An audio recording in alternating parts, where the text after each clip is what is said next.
Hi, you're listening to the Chasing Tone podcast, or watching it on the YouTube. My name's Travis. I'm Max. I'm Brian. The YouTube. The YouTube. YouTube. Max figured out something before we started shooting. He basically said if you put the in front of anything, it makes you sound like a square. So like what was some of your examples that were clean? Like the rap music. Yeah, I love the rap music. Or they were hooked on the marijuana. They do the dopes. Yeah. They would have learned the DARE program. Actually, that is proper English. Yeah, actually, that's proper English. Fit. That doesn't quite That work. would actually fit. But no, so yeah, the YouTubes. The YouTubes. The Insta pages. The Facebook. If you pluralize Facebook. Hey, Facebook used to be the Facebook. Yeah, the Facebooks. The Facebooks. No? The face pages. Boom. Face pages, Insta pages. That's really all I got. But Twittergram. Yeah, Twittergram.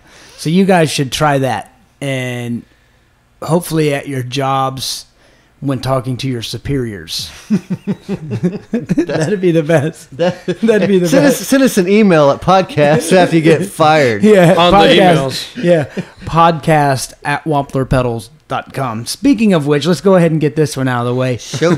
So Max had an idea last week to start doing a funny email of the week, because we're starting to get a lot of emails, and man, I couldn't be happier. It's great. Most of them are most of them spam, but most of them, a couple of them are hate mail. The best one is that one guy that said he hated the show, and he mentioned things that within the last minute of the show, and it's like, well, why'd you listen to? you the whole listened thing? to 29 minutes of Yeah. it, though. But Thought it'd get better. But I love that. Yeah. It's the worst show ever. I wasted 30 minutes of my life. So, here is love it, here's love it. the funny / odd email of the week. And like I said in the last one, if you want to be known for the person or for the email that you sent, I'll let you know, but I'm not going to call anybody out, just in case. So this guy says about the latest podcast, and then he goes on to give a suggestion, and then after a very, very serious email with serious topics and no humor at all, he says, and now some jokes. And it goes to like a page and a half of jokes. A page and a half of you might be a redneck Jedi if jokes. That's fantastic. That was a truly legendary email. Yeah, and I'll just I haven't even picked any of these out. There's like 20 of them. Here's one. Here's my favorite probably that I just now saw. You might be a redneck Jedi if the worst part of spending time on Dagobah is the dadgum skeeters. The dadgum skaters. Oh, that's awesome. And camouflage cloaks.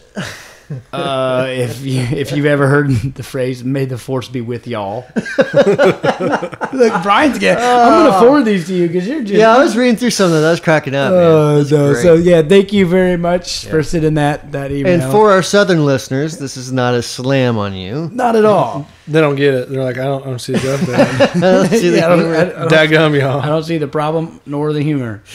Okay, so now this is a podcast supposed to be a podcast about tone and gear related and just anything like that. So far we're like 80-20. 80% off topic, 20% no? Yeah. Got a little worse when the guys right. told me to come talk with you.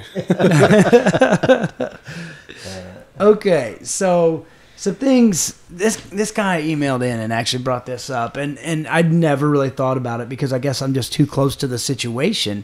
But he said, is the term boutique starting to be overused? And he went on to elaborate, basically saying, there's so many. Should we change the name to small batch builders or things like that? And I see his point. Yeah. Because there's some brands like. Am I allowed to? I don't feel like I'm calling out a brand because it's a very good thing. Like Mike Fuller, when he first started, he was very boutique, and now he's gotten very successful. Mm-hmm. He's doing a great job, doing great things. I don't think at the time. I don't think when he came out, he was. I don't think anyone really said a boutique pedal. Right. I think it was just full tone. Right. You know? But I think somewhere along the ways, once the interweb started, he had to have a term for it. Yeah. I mean, kind of like we talked about this before, kind of like alternative music in the 90s. Right. Yeah. You know? What was alternative about Right. it? You know. Now it's the boutique industry, which now it's the main part of the industry. Yeah. It's the only thing that's really excelling now. Yeah. So you have brands like, I mean, I'm not going to say, I mean, they're always, Gibson and Fender. Those guys are always going to be huge unless they just absolutely just do the most ridiculous business decision that you could make or whatever. Yeah, they'll probably be around for years now. Yeah, exactly. I mean, and especially Gibson, because I think they own all of North America.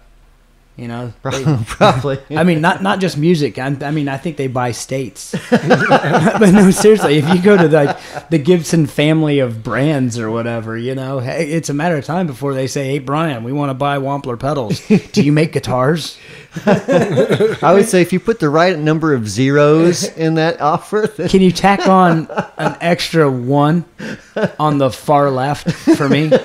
sure, why cool? not? Is that cool? Sure. And then you'll never hear from me again. I won't ever bother you again, except for when I need to borrow your pressure washer again. You should. That's true. I think if that happens, I'm going to buy this town and call it Wamplerville.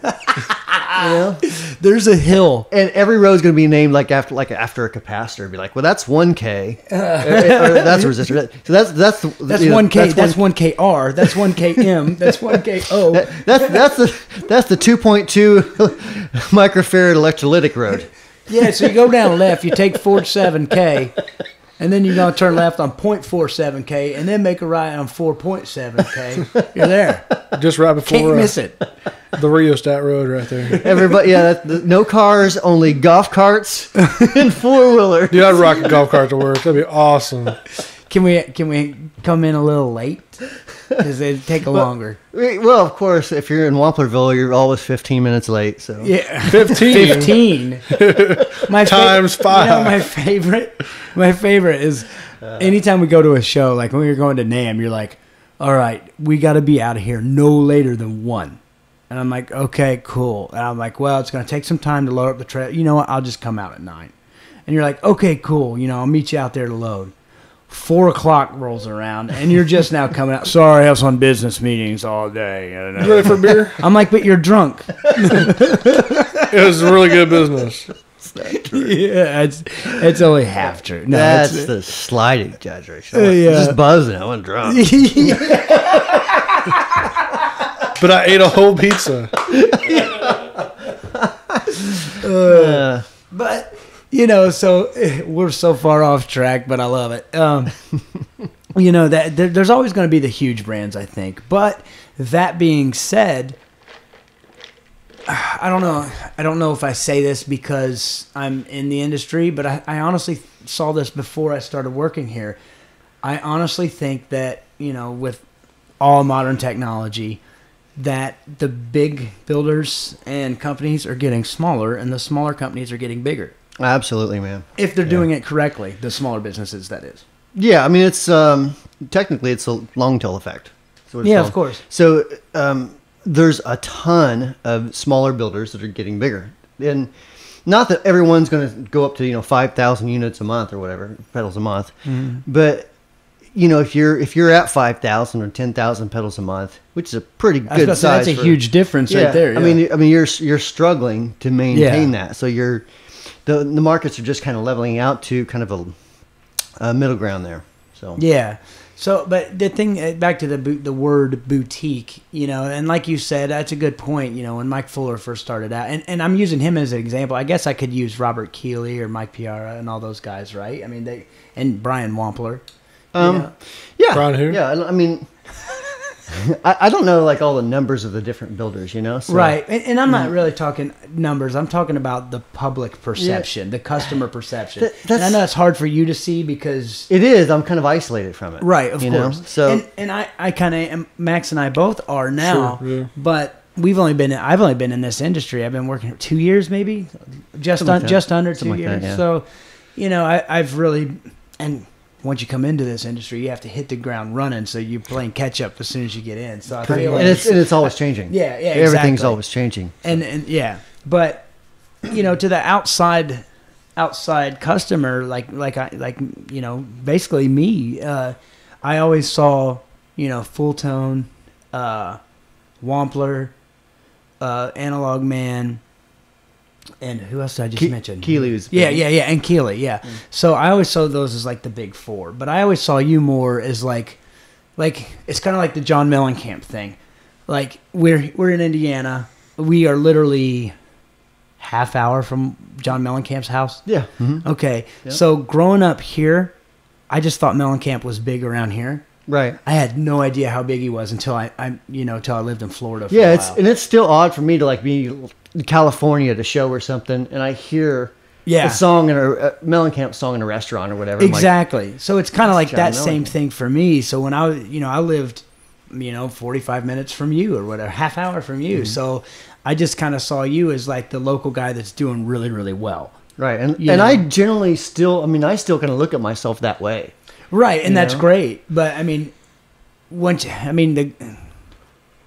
think the thing that makes you, a little larger than what you think you are is the obviously the country music thing, but the international base as well. Yeah, it is. I mean, it's when I like pull myself away from it and look at numbers, then it shows a different picture, and I'm like, wow. I never Right, thought.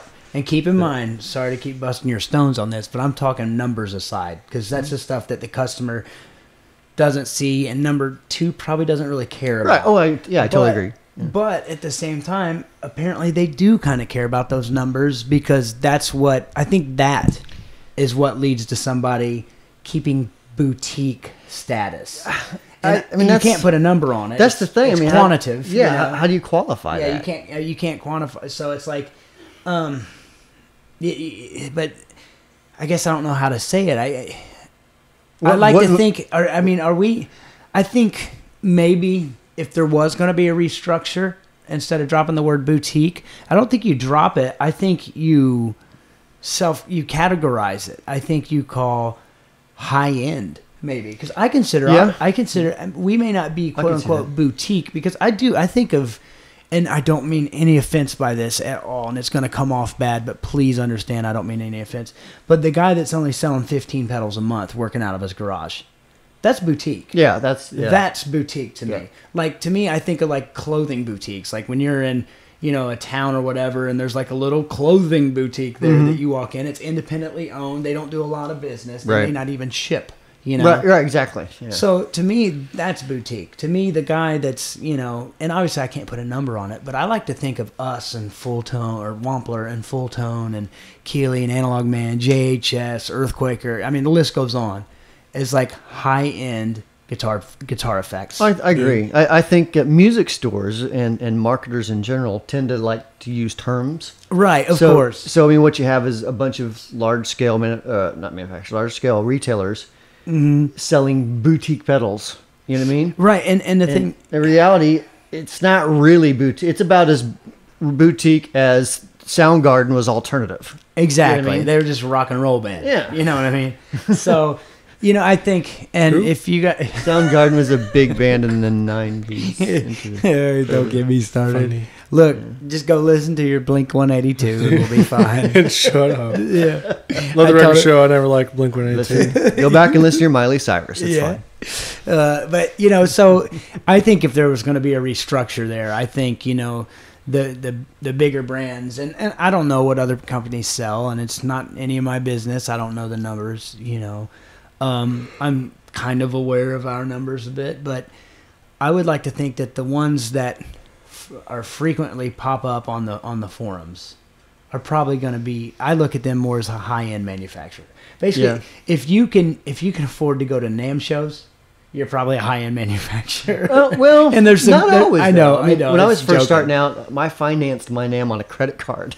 That's the first time I met you. Yeah. Was that? Yeah. Yeah. Yeah. Yeah. It was 2006. Something like 6 or 7. Yeah. 7, something like that. Yeah. In Summer NAMM. Yeah. But you were tucked away in a corner, and all you had was a banner and like 6 pedals. Yep. Yeah. Yep. Yeah. Remember that. I was like, let me get one of them pedals one time.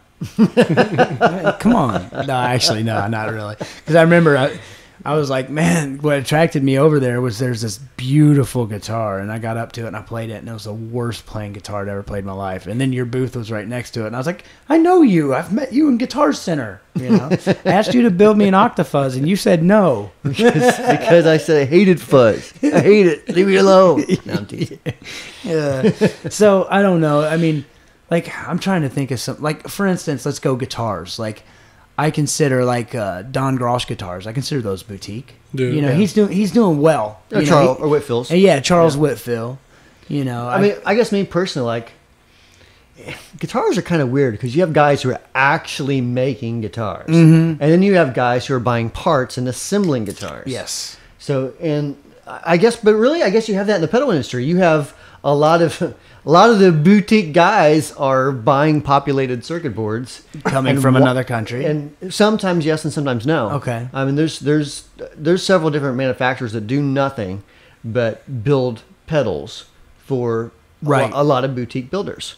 Okay, I see what you're saying. Yeah, You know what I gotcha. mean? Like, for example, Cusack is one that he builds pedals for other companies. Right. John Cusack, who has his own line, great guy too. Yeah. You know, and I mean, so. And might I say he has the best marketing picture I've ever seen. Oh, with The one with the amp in the air. with the amp in the air standing by the car. I always forget the name of the movie. It's Uh, John Cusack, the actor. yeah, I Obviously, forget it's the one of name. his flicks, but it's the one $2. Right. whatever. I forget the name of it. Somebody email into podcast@wamplerpedals.com. You get a free guitar pick. You get a what? Free guitar pick. Yeah, free. Free oven mitt to the first person. Free Tupperware lid. To the Act first now, and person. you'll get your very own Wampler pin. Limited time only. Yeah, you pay shipping and handling. You got to pay the handling. Yeah, the too. handling is what gets you. Yeah, the shipping's actually free. It's the handling. Okay, so what were you even talking But- about? I totally lost it. But the you're talking about Cusack and how he Oh, that's right. manufactures That's where I was going pedals. with that. Okay, so boutique. So you have guys that are, they're making their own circuit board. They're placing their own components in the circuit board and soldering it and wiring it up. Then you have Right. the far end of this spectrum, which are guys like we talked about here recently, who are taking other pedals and putting their name on it. So hopefully, gladly that doesn't happen. very often. But- I am and going then- to. And then in between, you have guys that are just they have their own circuits and they use this manufacturer over here, and it's in America too. Sometimes it's not, and they get populated circuit boards. They bring them in house and they wire them up there in house. Right. So and it's just a different way that people are doing it now, because the truth is a lot of us guys who are boutique builders. We aren't college grads. We're guitar players who started out doing DIY stuff. Yeah, and that's the And good then people thing, 'cause- started asking us for pedals for them, and then more their friends started asking us, and then like, oh, we got a business. Oh crap, we got a business Yeah. now. So So you probably could edit no, that part I'll out. bleep that out. Yeah, that's it. Let me see. That's at 18 minutes and 19 seconds. Let me write that. So yeah, I mean, so you're like, oh crap, I have a business now. Yeah. And so you're kind of thrown into the situation where you have to figure out how business works Yeah.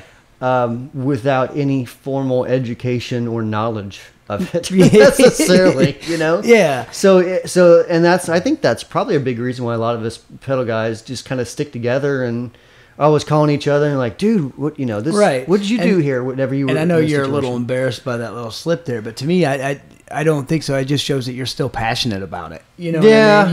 You still get fired up after doing this for so long. I'm sure I'll get someone that says, I don't like you anymore because you use the F word. The S word, yeah.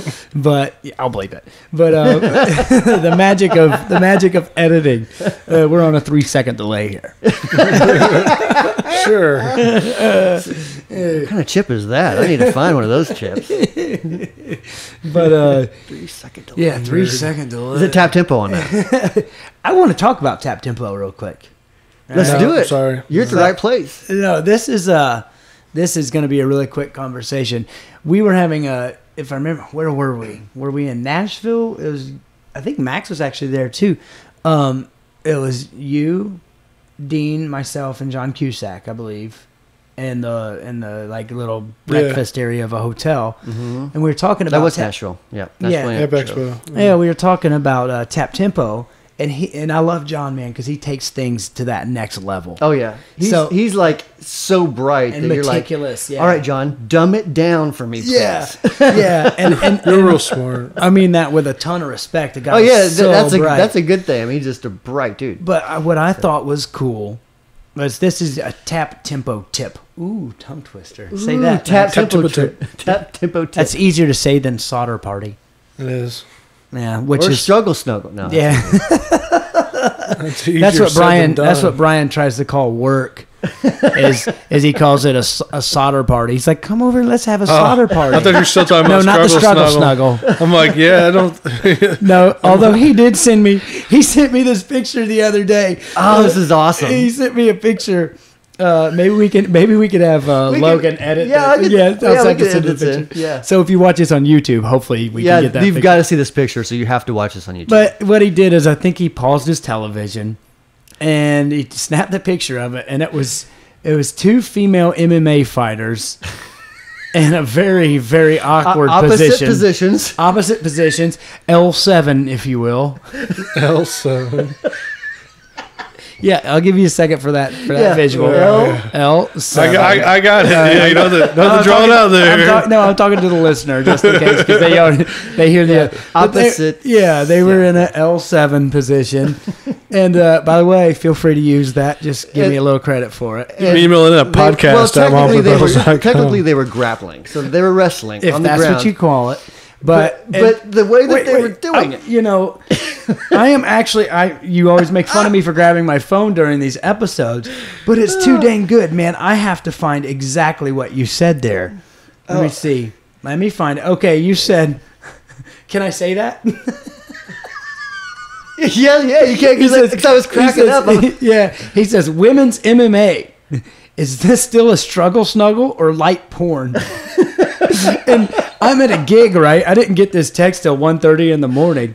And you could tell he was so proud of it, because the next day at 4:43 p.m., because to me it was one of those things I was like, oh man, I want to text back, but it's too late. And then the next morning you're like, the moment's passed. It's not going to be funny. Yeah, and I was like all proud of myself. Yeah, I was like, so at 4:43 he just writes back, nothing? I thought it was funny. That chick kept sticking her in the other girl's face. they're like trying. I think it's pronounced poontang, not pudding tang. Yeah, it's supposed to be poontang, not pudding tang. Pudding tang, is that what the astronauts say? I don't think Bill Cosby would be proud of that one. Oh man! Oh yeah. This escalated quickly. But anyways, so. That applies to pedals. It was very odd, because like I'm a huge MMA fan. Well, now we understand why. I'm watching this for because I like MMA. Can I say that? And I'm like, say that? Yeah, that's what I was gonna say. So I was like, I'm oddly getting aroused here. No, you I said, don't know if I should probably change this now. No, you said, I don't know whether I should be aroused or cheer on the fight. I said, why not both? Foxy boxing. Remember when that was supposed to be about tap tempo? Yeah. So if they played guitar, they'd have a delay. That's how we. Oh man. No, that was like the circle.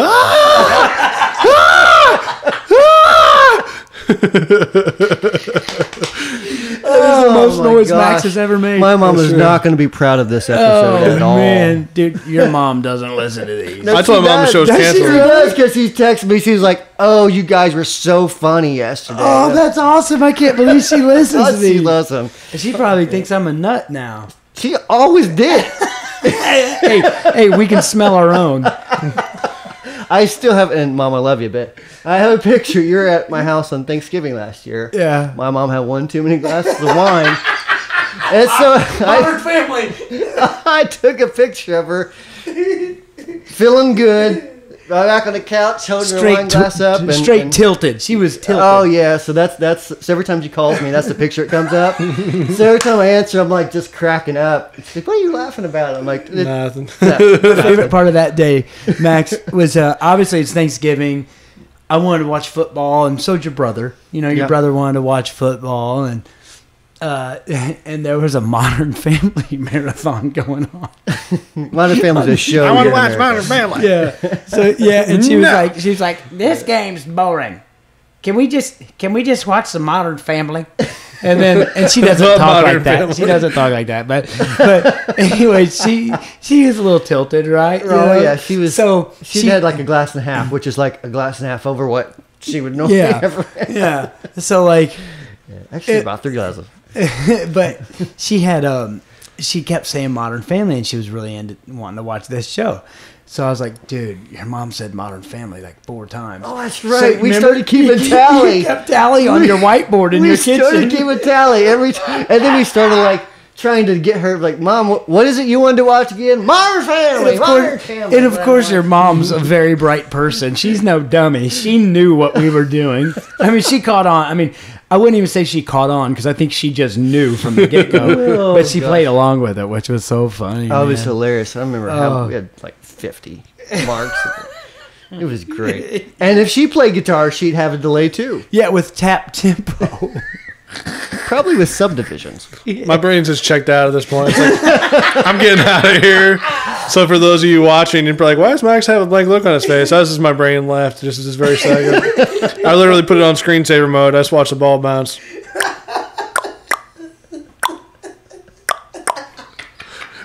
That or like for those of you that are a little bit older, you remember the old '90s screensaver, the endless pipes that build itself. I do remember. Yeah, that's the other one I have. That's awesome. But John Cusack and tap tempo, Next level. Yeah, he took it to the next level because we were talking about how some, and I think what it was is we were talking to him about it and. We were kind of giving him praise about how accurate his tap tempo is. Mm-hmm. And he was like, well, some people don't think it is. I'm like, what are you talking about? He said, well, we get people emailing in about how our tap tempo isn't as accurate as it should be. And he said, my first question to that is how many times did you tap it? And most of the time it's 2 or 3. Right. Because I think ours is 2, right? You can tap it twice and it works. Or is it 3? I think it's 3. Is it 3? Okay, yeah. Shows how much I know. But no wonder it doesn't work. But he actually brought in I forget how many, but a pretty good number of drummers. Yeah. And he basically said, okay, here's a metronome. I want you to tap twice and then see how well it stacks up. And then he had them do the same thing, only tap 4 times. Mm-hmm. And when the drummers would tap 4 times, it would stay perfectly in time.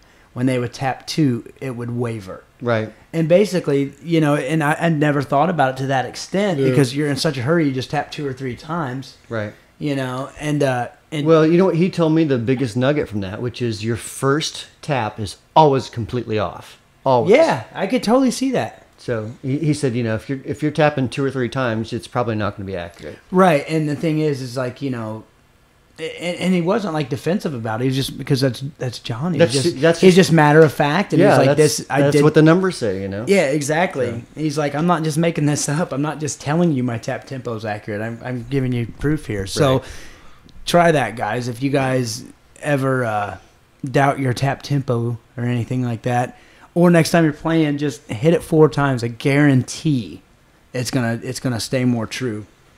And I think with ours, if you do get off, you can just hit it 1 time and it resets. Right? You hold it down for just a second. Okay. Yeah, you hold it down for just a second and it resets. I think the tremolo is that way too. I knew the tremolo was like that, but apparently I really need to learn our pedals because I thought it was 2, and then I thought you could just tap it once. I swear you can just tap it once. I don't. Or maybe I just. I kind of forget. Yeah, I know.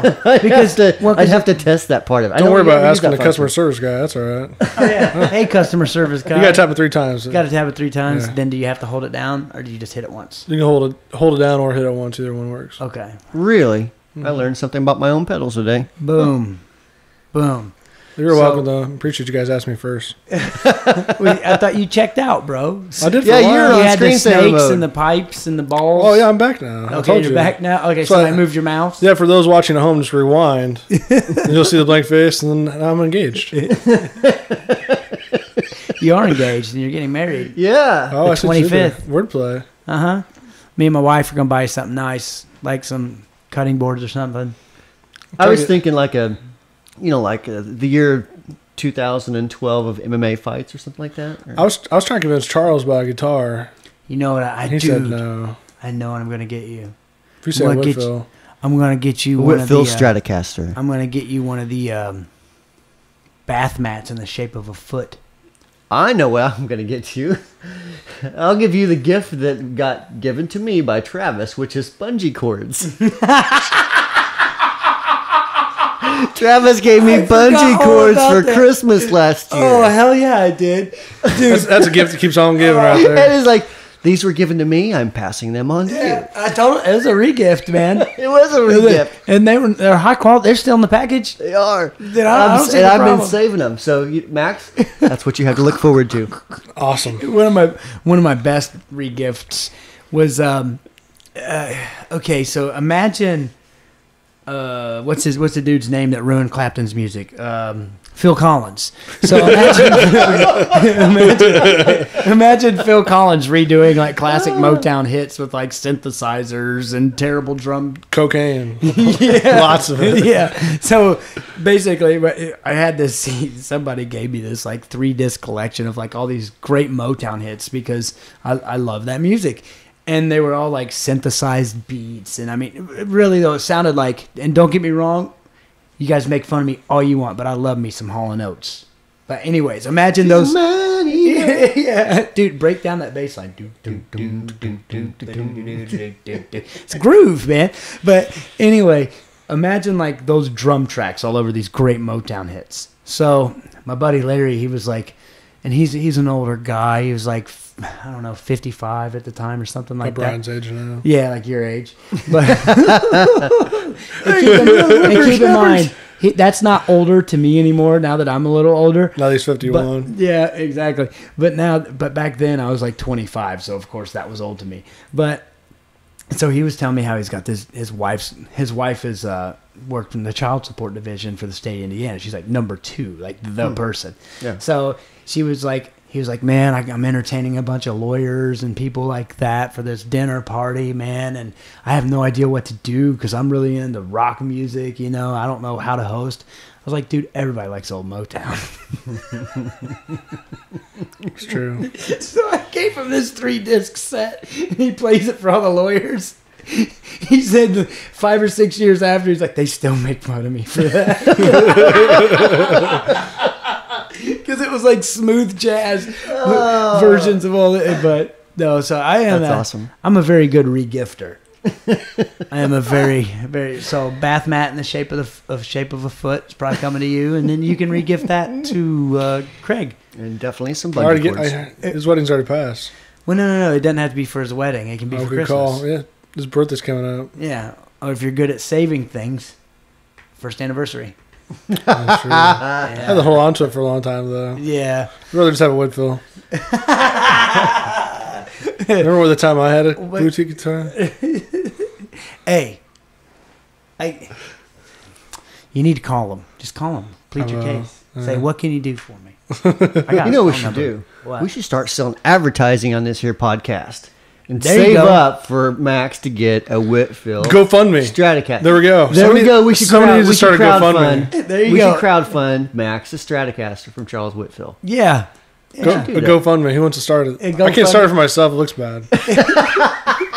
Dude, okay, real quick. I know we're about out of time, but this is a true story, and I'll tell you who it is after the podcast. Somebody that Max and I know really, really well. The guy basically lives at a bar. Okay, not that that's a bad thing, but he eats there. He works at a bar, so it's not at this bar. So it's not like he's an alcoholic. It's just that's where his friends are. So he eats there, obviously drinks there, plays golf every day. Is not very frugal. He just started a GoFundMe account for somebody to help him get a $10,000 to put a down payment on a house. And like every one of his friends know about his spending habits, and it's like, and as soon as I tell you, as soon as I tell you who it is, you're gonna be like, that's the stupidest thing I've ever heard. So now he's the butt of all these jokes. But Does he use tap tempo? Oh no, he does not. He does not play music. Oh, he's not a guitar player. Well, he kind of plays. I kind of music. know who you're talking about now, I think. Yeah, but But anyway, that the GoFundMe. There we go. We need a crowdfund a Stratocaster for Max. Yeah. A Woodville Stratocaster. Look at him. He's And the graphics on it should have like #wrong. On it. That could be an awesome, serial number on the back. Yeah. Yeah, #wrong, and then the serial number. Yeah, that'd be awesome, man. So, okay, so basically all we hit on a little bit was tap tempo, and then, our take on the term boutique in the industry. Mm-hmm. So I think that's got some good stuff there. If you guys have any questions, suggestions, comments, or anything like that, hit us up at podcast@wamplerpedals.com.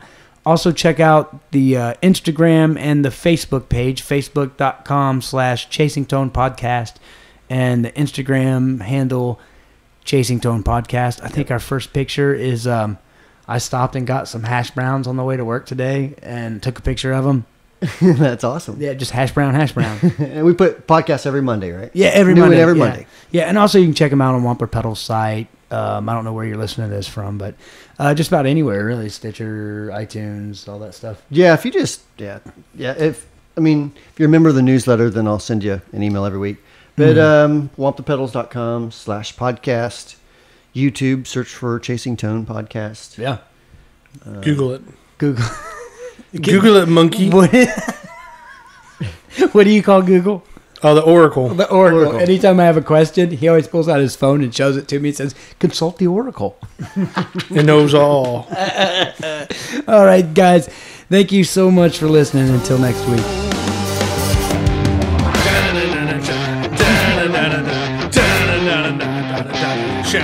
Shanny,